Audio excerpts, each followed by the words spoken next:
Olá, queridos alunos e alunas, sejam bem-vindos a mais uma aula de História. Eu sou a professora Bárbara Lisboa, estou com cabelo curto loiro, vestindo uma blusa estampada azul marinho escuro e o tema da nossa aula de hoje é a independência e o primeiro reinado. Para início de conversa, é importante compreendermos que a independência do Brasil foi um processo que nós podemos estabelecer a partir das transformações ocorridas na colônia a partir da chegada da família real, da corte portuguesa no Brasil. Muitas situações se transformaram na colônia. Criação de muitas instituições, transformações principalmente na cidade do Rio de Janeiro, que foi a sede da corte no Brasil, e alguns acontecimentos que favoreceram esse processo da independência, como, por exemplo, a Revolução Liberal do Porto, onde as cortes portuguesas exigiam a volta de Dom João VI, após aquele período napoleônico, das invasões napoleônicas. Houve uma grande reforma em Portugal. E os portugueses que estavam estabelecidos lá em Portugal exigiam a volta de Dom João VI e a construção, a elaboração de uma nova Constituição, dentro de um modelo de monarquia constitucional. Nesse processo, existiam lutas políticas entre grupos que desejavam que o Brasil voltasse a estar numa condição de colônia, e grupos também que, através de todas as transformações, as modificações causadas pelo desenvolvimento econômico, preferiam que o Brasil se tornasse independente. E dentro desse processo é que houve um apoio para que Dom Pedro, que tinha ficado como príncipe regente após o retorno de Dom João VI a Portugal, ficasse no Brasil e proclamasse a independência. A partir do Dia do Fico, onde foram reunidas milhares de assinaturas para a permanência de Dom Pedro no Brasil, esse processo, os acontecimentos, esse desenrolar dos acontecimentos acabou levando à proclamação da independência do Brasil em 7 de setembro de 1822. É importante percebermos que a independência do Brasil e a coroação de Dom Pedro I estavam de acordo com os interesses dos proprietários latifundiários e escravistas. Após a independência do Brasil, o período que vai de 1822 a 1831 é conhecido como Primeiro Reinado, pois foi governado pelo rei Dom Pedro I. Nesse período, nós tivemos o estabelecimento de uma Constituição e também alguns conflitos que surgiram nesse novo Estado que surgia. Durante todo o Primeiro Reinado, havia uma preocupação que o Brasil voltasse a ser anexado por Portugal.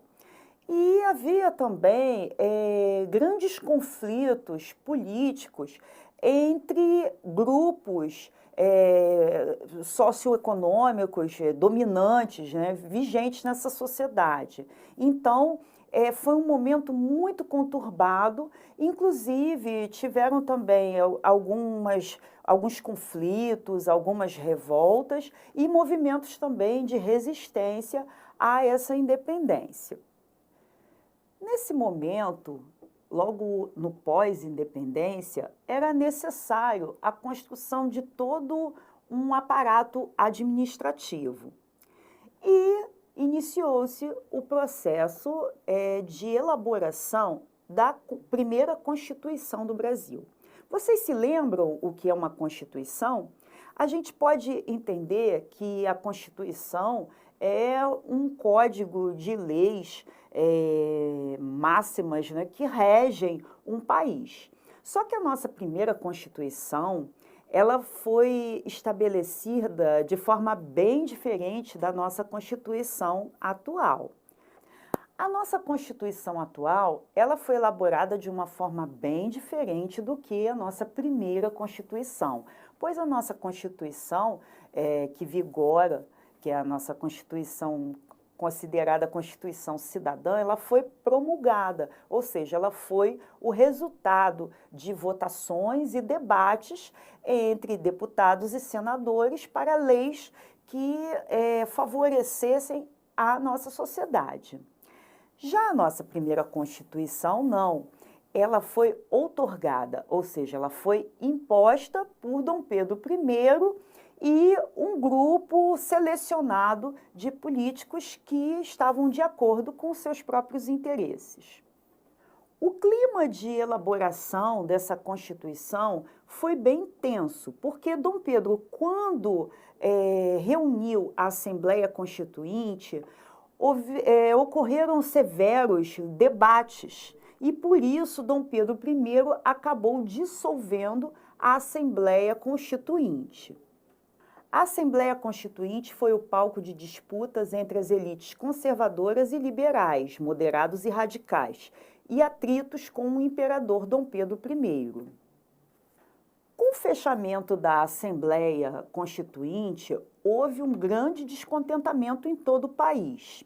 Porém, Dom Pedro I continuou com suas atitudes autoritárias e reuniu o chamado Conselho de Estado com 10 representantes que estavam de acordo com seus próprios interesses e, a partir daí, ele acabou outorgando, ou seja, impondo uma nova Constituição para o Brasil.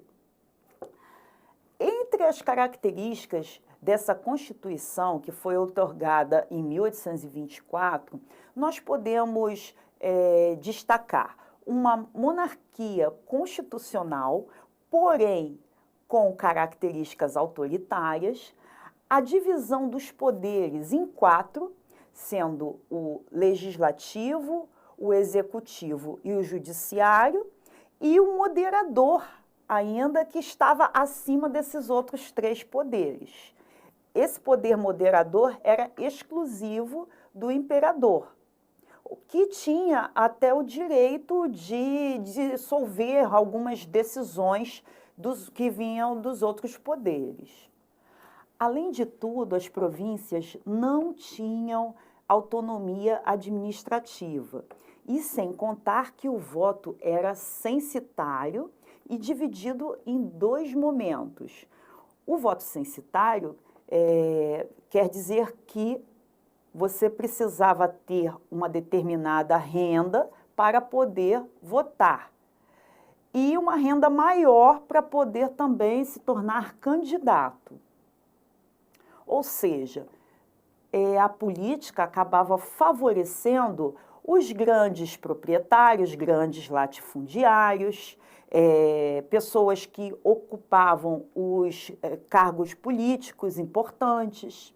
Então, acabava sendo extremamente exclusivista e para uma elite.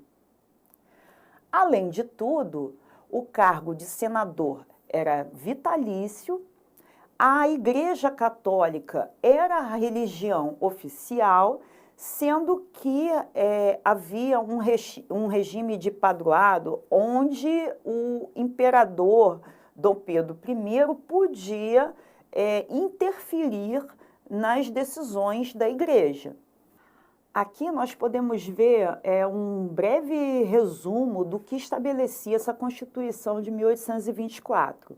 Como a monarquia hereditária constitucional e representativa, a divisão em 4 poderes, moderador, executivo, legislativo e judiciário. As províncias não tinham autonomia administrativa, o voto censitário, o cargo de senador vitalício e a Igreja Católica como religião oficial. Além das disputas entre as elites conservadoras e liberais, Dom Pedro I teve que lidar com alguns focos de resistência à independência e alguns conflitos que surgiram nesse momento do primeiro reinado. Entre eles, nós podemos destacar a chamada Confederação do Equador e a Guerra da Cisplatina.